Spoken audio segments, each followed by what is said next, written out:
Assalamualaikum warahmatullahi wabarakatuh. Perkenalkan saya Farah Ramasari Fahiron dengan NIM akhir 55.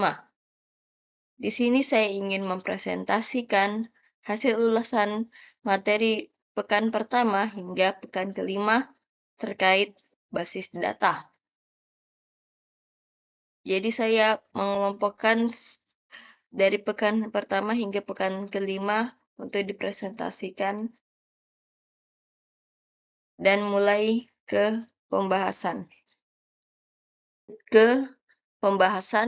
Di sini pembahasan yang pertama tentu pengertian dan manfaat dari basis data, dan kedua itu konsep pemodelan basis data, dan ketiga itu bagaimana sih menyusun RD, keempat konsep ketergantungan fungsi atribut, kelima itu normalisasi sistem basis data.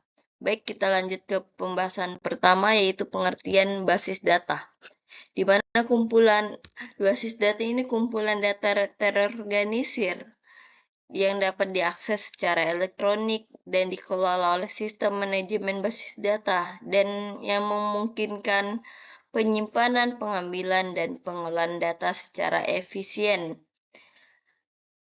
Dapat kita analogikan atau diibaratkan sebagai lemari arsip. Jadi seperti ceritanya kita ingin mengelola, kita harus merapikan sebuah data arsip di lemari tersebut. Dari mulai memberi data,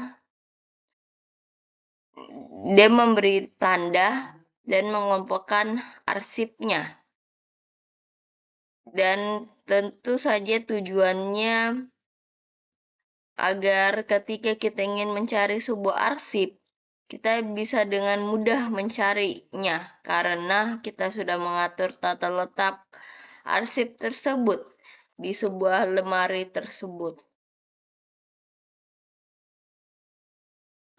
Secara halnya basis data itu kan terdapat dua kata, basis dan data. Basis itu diibaratkan sebuah tempat atau gudang atau tempat menyimpan. Sedangkan data itu sebuah representasi fakta dari dunia nyata yang mewakili suatu objek seperti manusia, halnya karyawan, pelajar, mahasiswa, guru, dan lain-lain. Barang, hewan, peristiwa, dan lain-lain. Data juga biasanya disimpan dalam bentuk angka, huruf, teks, gambar, dan lain-lain. Basis data juga biasanya disimpan dalam media penyimpanan berbasis disk, seperti hard disk, flash disk, agar data itu disimpan secara permanen. Tetapi yang perlu diingat, tidak semua data yang disimpan di disk itu bisa dibilang basis data. Karena tujuan utama dalam basis data itu pengaturan, pemilihan, pengelompokan, dan pengorganisasian data yang baik. Jadi terdapat operasi data itu yang di dalam disk itu, basis data itu dibuat atau juga dihapus dan juga bisa diubah. Kita akan membuat basis data dalam file berbeda tergantung jenis datanya, seperti file pegawai, pelanggan, penjualan, dan lain-lain. Dalam basis data juga, operasi basis data itu dikenal sebagai operasi CRUD atau create, read, update, dan delete. Create itu untuk membuat data baru. Read itu membaca atau mencari data. Update itu mengubah data yang sudah ada. Sedangkan delete itu menghapus data. Tujuannya basis data itu speed, daya kecepatan dalam mengambil atau mencari sebuah data, space, efisien dalam ruang penyimpanan, akurat, datanya itu pasti harus akurat. Availability itu berarti ketersediaan datanya itu ada. Dan completeness itu atau kelengkapan suatu data. Security, keamanan data. Dan shareability, kemudahan berbagi sebuah data. Contoh penerapannya itu seperti di bank. Dia mengelola data nasabah, tabungan, transaksi, dan lain-lain. Sekolah juga dia mengolah data guru, pelajar, mata pelajaran, nilai ujian, dan lain-lain. Dan contoh apa lagi? Toko online. Dia mengelola data pelanggan, penjualan, barang pembelian, pengiriman, dan lain-lain. Bisa juga rumah sakit, dia mengelola data pasien, histori rawat, dan dokter, dan lain-lain. Tentu terdapat sebuah manfaat dari hal tersebut, yaitu mengurangi redundasi data atau duplikasi pada data, dan menjaga konsistensi data atau yang saya sebut tadi security, dan meningkatkan integritas data, memudahkan akses dan pengolahan data, dan meningkatkan keamanan data, mendukung pengambilan keputusan. Di mana pengambilan keputusan ini kita karena sudah terorganisir dan kita bisa mengetahui akurat tidaknya. Jadi berdasarkan data-data yang kita pilih tadi, kita bisa mengetahui mana yang lebih baik. Jadi kita bisa memberikan sebuah keputusan tersebut. Lanjut ke halaman selanjutnya, konsep. Tujuannya pemodelan basis data. Tentu saja sebuah basis data atau pemodelan ini dia menggambarkan suatu struktur hubungan antar data. Jadi kita mudah dalam melakukan perancangan dan implementasi basis data yang efisien dan efektif. Dengan melihat sebuah gambar struktur tersebut, kita bisa mengetahui bahwa bagaimana proses itu terjadi, bagaimana proses itu apa yang ada di dalam tersebut. Terdapat 3 jenis, yaitu model konseptual RD, model logis atau relasional, dan model fisik. Yang pertama itu model konseptual, di mana ia menggambarkan data secara abstrak tanpa detail teknis. Yang kedua itu logis, dia menerjemahkan model konseptual ke struktur data dan relasi. Dan ketiga itu model fisik, di mana dia mempresentasikan implementasi aktual dalam DBMS tertentu. Lanjut ke bagaimana penyusunan RD. Terdapat 4 elemen, yaitu entitas, atribut, relasi, dan kardinalis, di mana entitas itu sebuah objek atau aktor, seperti mahasiswa, mata kuliah, dan dosen. Dan tentu saja dia diidentifikasinya secara unik dalam sistem. Dan kedua itu atribut atau properti dari sebuah entitas. Seperti pada mahasiswa terdapat sebuah NIM, nama, alamat. Dan dosen itu NIP dan nama. Relasi itu hubungan, seperti kita ingin menghubungkan suatu entitas mahasiswa dan dosen atau mahasiswa dengan mata kuliah. Mahasiswa dan dosen tentu mengajar. Mahasiswa diajar oleh dosen dan dosen mengajar mahasiswa. Sedangkan mahasiswa mengambil mata kuliah atau mata kuliah diambil oleh mahasiswa. Dan keempat itu kardinalis atau keterhubungan antar entitas. Seperti yang berdasarkan relasi itu kita sudah menghubungkan entitas dengan entitas. Dan di relasi itu terdapat sebuah kardinalis. Bisa one to many, atau many to one, dan many to many. Seperti halnya contoh mahasiswa dan mata kuliah. Mahasiswa mengambil mata kuliah. Tentu kita bisa ibaratkan mahasiswa itu bisa mengambil banyak mata kuliah. Dan mata kuliah itu bisa diambil banyak mahasiswa. Dan dapat disimpulkan kardinalisnya itu many to many. Karena terdapat banyak dan banyak. Sedangkan mahasiswa dan KTM dia one to one. Karena mahasiswa itu hanya bisa memiliki satu KTM. Dan KTM itu bisa dimiliki oleh satu mahasiswa. Karena di KTM tersebut dia unik. Dia tidak, atau setiap orang itu memang hanya semua mahasiswa ini memiliki KTM.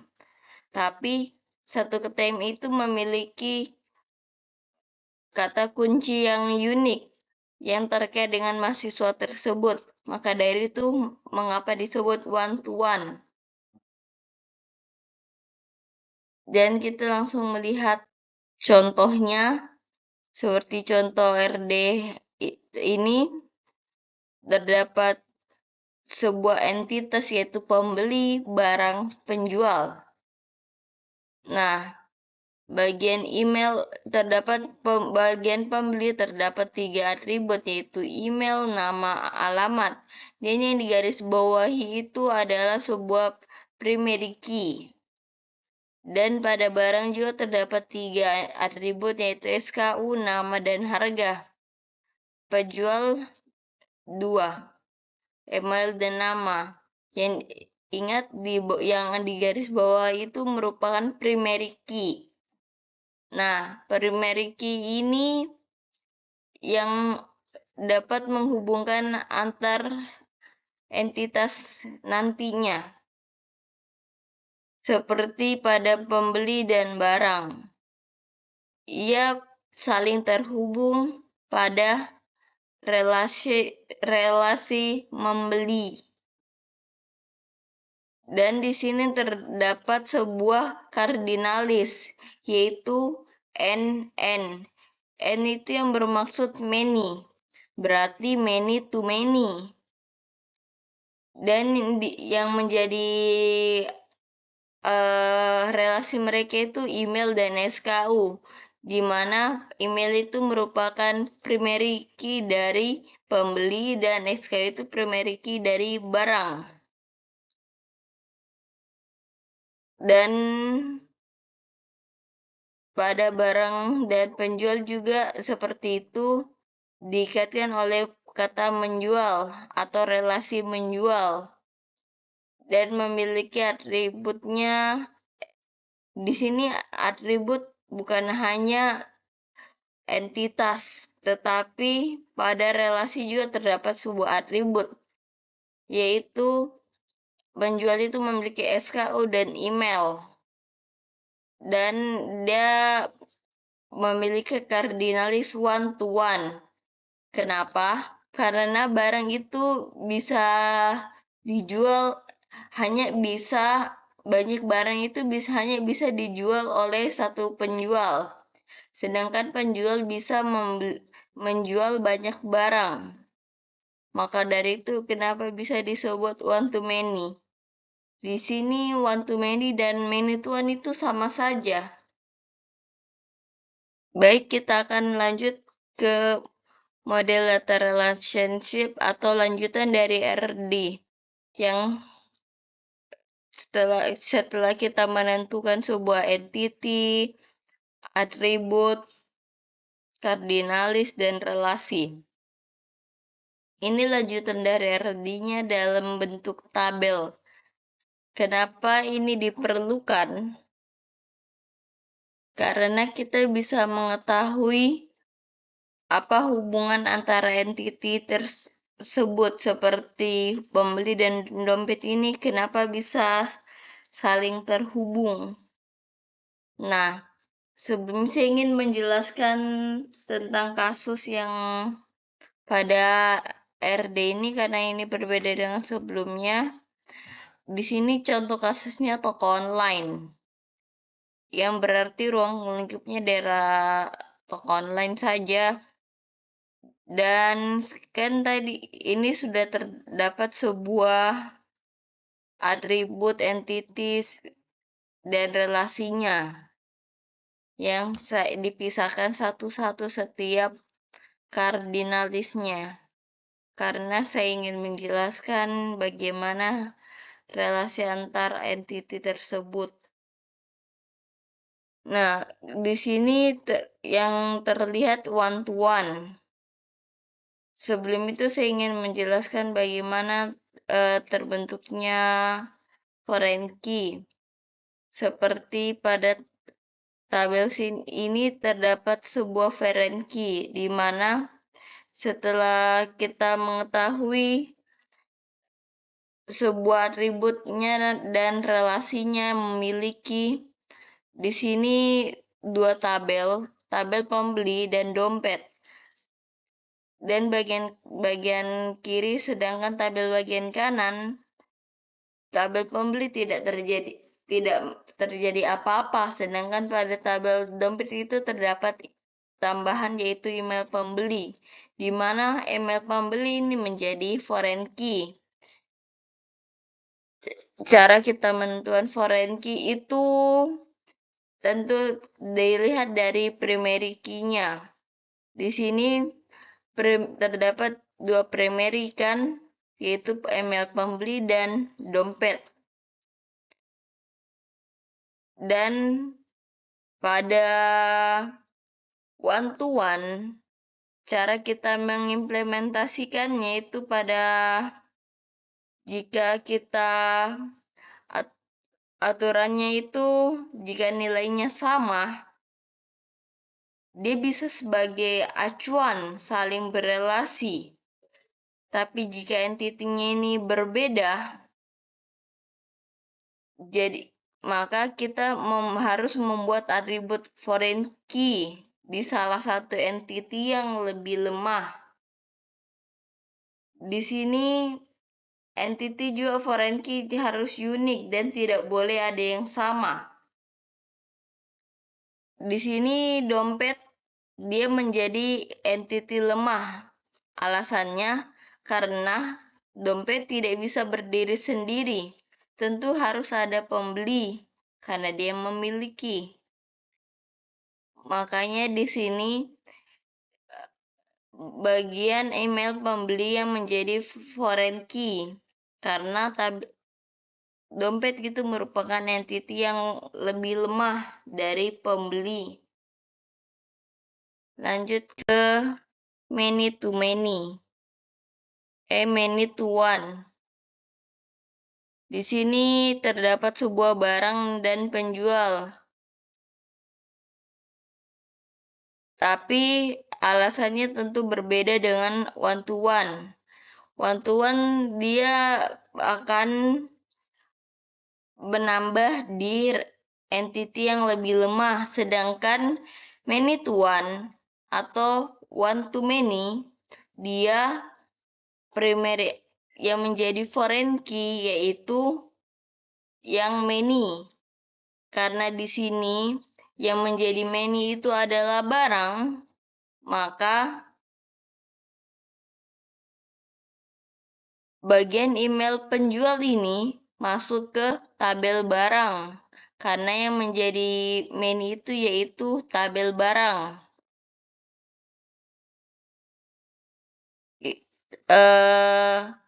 Terdapat syarat-syaratnya untuk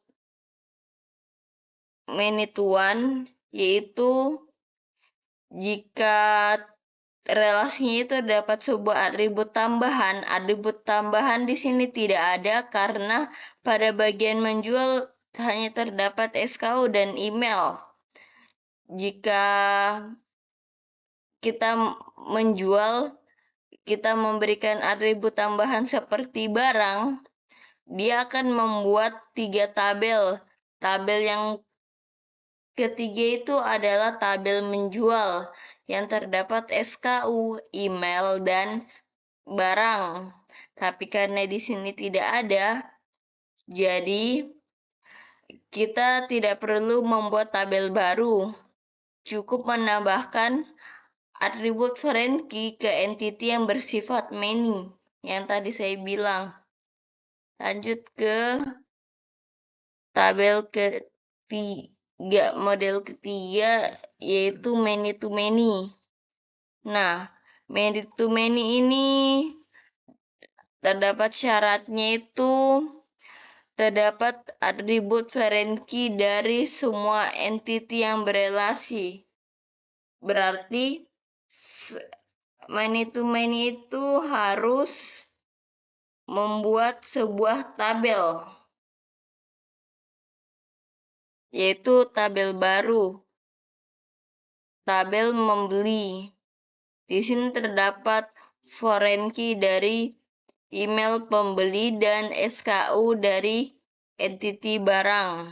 Dengan di sini jika walaupun tidak ada tetap harus dibuatkan tabel karena yang mau diambil hanya foreign key-nya. Dan di sini terdapat atribut tambahan atau atribut deskriptif yaitu jumlah. Jadi ditambahkan kolom jumlah. Baik, kita pembahasan tentang model selesai. Kita akan lanjut ke materi selanjutnya. Pembahasan selanjutnya yaitu fungsi ketergantungan. Di sini fungsi ketergantungan itu dapat pengertian yaitu hubungan antar dua atribut, di mana nilai satu atribut itu menentukan nilai atribut lain secara unik. Dan terdapat 3 jenis ketergantungan yaitu ketergantungan fungsional penuh, parsial, dan transitif. Di mana penuh ini seluruh kuncinya itu menentukan atribut non-kunci, sedangkan parsial itu menentukan sebagian kunci menentukan atribut non-kunci. Dan yang ketiga itu transitif, itu dia atribut non-kunci yang menentukan atribut non-kunci lain.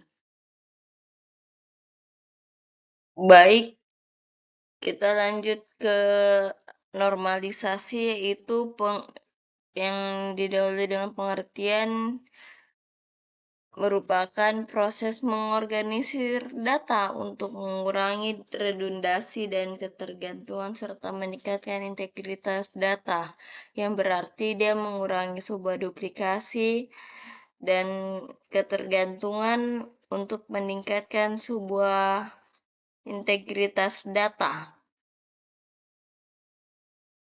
Terdapat 3 bentuk, yaitu menghilangkan redundasi data, mengurangi anomali pada operasi data, dan 3, memudahkan pemeliharaan data. Yang pertama itu menghilangkan redundansi, yang bermaksud dia mengurangi atau menghilangkan duplikat yang awalnya terdapat 5 data yang sama menjadi 1. Dan mengurangi anomali pada proses operasi data itu yang bermaksud dia mencegah inkonsistensi saat memperbarui, menyiapkan, atau menghapus sebuah data. Yang ketiga itu memudahkan pemeliharaan data, yang bermaksud menyederhanakan struktur basis data untuk pemeliharaan yang lebih mudah. Dan kita lanjut ke tujuan berdasarkan bentuk-bentuk tadi sudah dapat diketahui. Tujuannya yaitu mengurangi duplikasi informasi, mencegah inkonsistensitas saat memperbarui, dan memudahkan pemeliharaan.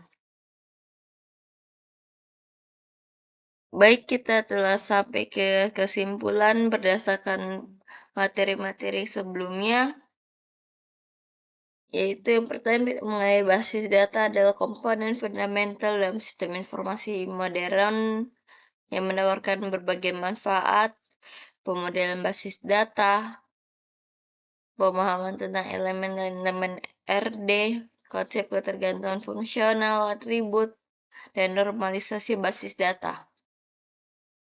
Yang pertama, basis data itu komponen fundamental dalam sistem informasi modern yang menjadi elemen penting yang digunakan untuk menyimpan dan mengelola data dalam sistem informasi saat ini, yang menawarkan berbagai manfaat seperti pengurangan redundansi, peningkatan konsistensi dan integritas data, serta dukungan untuk pengambilan keputusan yang lebih baik, yang membantu mengurangi data yang berulang, menjaga data tetap konsisten, memperbaiki akurasi, dan mendukung keputusan yang lebih baik berdasarkan data yang tersimpan.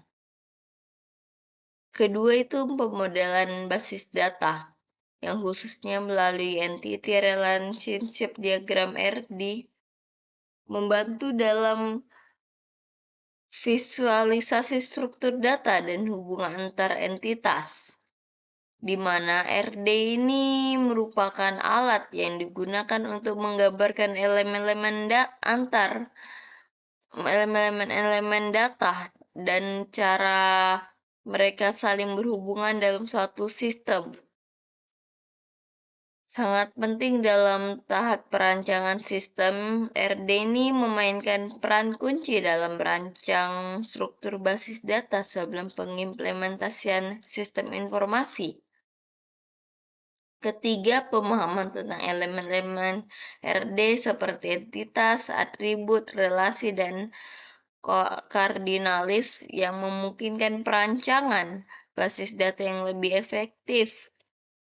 Mengerti komponen RD itu dapat membantu dalam menyusun basis data yang sesuai dengan kebutuhan organisasi tersebut atau yang kita tujukan. Konsep ketergantungan fungsional atribut yang memberikan teori. Keempat, konsep ketergantungan fungsional atribut yang memberikan dasar teoritis untuk memahami hubungan antar data. Ketergantungan fungsional ini menjelaskan bagaimana atribut dalam suatu tabel terkait satu sama lain, yang membantu memahami bagaimana data saling berinteraksi, yang menjadi landasan penting dalam proses normalisasi nantinya. Ketergantungan fungsional ini digunakan untuk menentukan aturan yang harus dipenuhi dalam proses normalisasi. Yang terakhir, 5, normalisasi basis data, yang adalah proses kritis dalam mengurangi redundansi dan meningkatkan integritas data. Normalisasi itu mengorganisir data sehingga mengurangi pengulangan informasi dan menjaga kualitas data. Meskipun perlu diimplementasikan dengan mempertimbangkan keseimbangan antara efisiensi struktur dan kinerja sistem. Normalisasi itu perlu diterapkan dengan memperhitungkan keseimbangan antara struktur basis data yang efisien dan performa sistem yang optimal. Baik, sampai situ saja pembahasan dari saya. Saya akhiri, wassalamualaikum warahmatullahi wabarakatuh.